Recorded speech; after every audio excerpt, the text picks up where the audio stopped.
sommes convaincus que l'expertise et l'expérience marocaine dans plusieurs domaines peuvent grandement contribuer à la réalisation de la vision Burundi,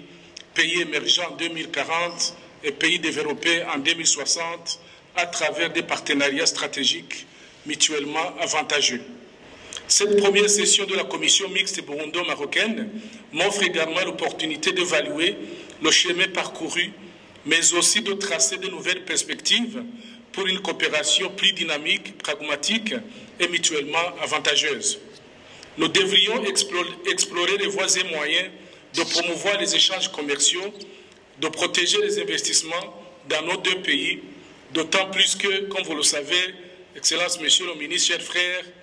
la zone de libre-échange continentale africaine, la ZLECAf, a été ratifiée par nos deux gouvernements. Excellence, Monsieur le Ministre, chers frères, sur le plan bilatéral, permettez-moi de souligner les étapes significatives que nous avons franchies dans le cadre de notre coopération bilatérale, de plus en plus pragmatique et grandissante. Les réalisations accomplies dans les domaines de la coopération politique et diplomatique, de la santé, de l'éducation, de l'agriculture et du commerce et d'autres secteurs clés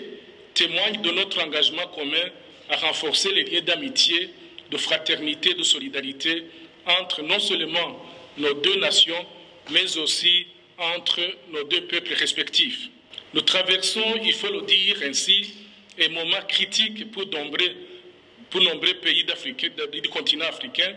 En tant que dirigeants, nous avons la responsabilité et l'unique opportunité de promouvoir le changement et de construire l'Afrique que nous voulons,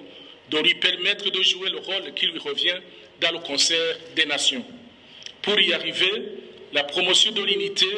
la solidarité, la bonne gouvernance, les changements de mentalité sur le continent devra demeurer au centre de nos priorités. À cet effet, Excellence, Monsieur le Ministre, je tiens à féliciter sincèrement le Royaume du Maroc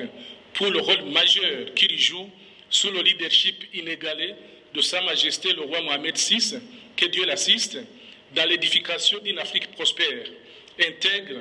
politiquement unie et fondée sur des idéaux du panafricanisme et la vision de la renaissance du continent africain, ainsi que la transformation de l'Afrique en puissance mondiale de l'avenir, respectueuse des autres partenaires. Au niveau des résultats attendus de ces assises, je m'en voudrais de ne pas féliciter nos experts pour leur excellent travail lors de la réunion tenue le 23 et 24 avril en 2024 ici à Rabat. Le travail excellent qu'ils ont abattu jusqu'à présent a facilité nos délibérations et nos échanges. À cet égard, Monsieur le Ministre, je suis très heureux de noter que 6 accords et 4 mémorandums d'entente dans divers domaines d'intérêt commun seront signés durant cette session. Il ne s'agit pas seulement d'un moment historique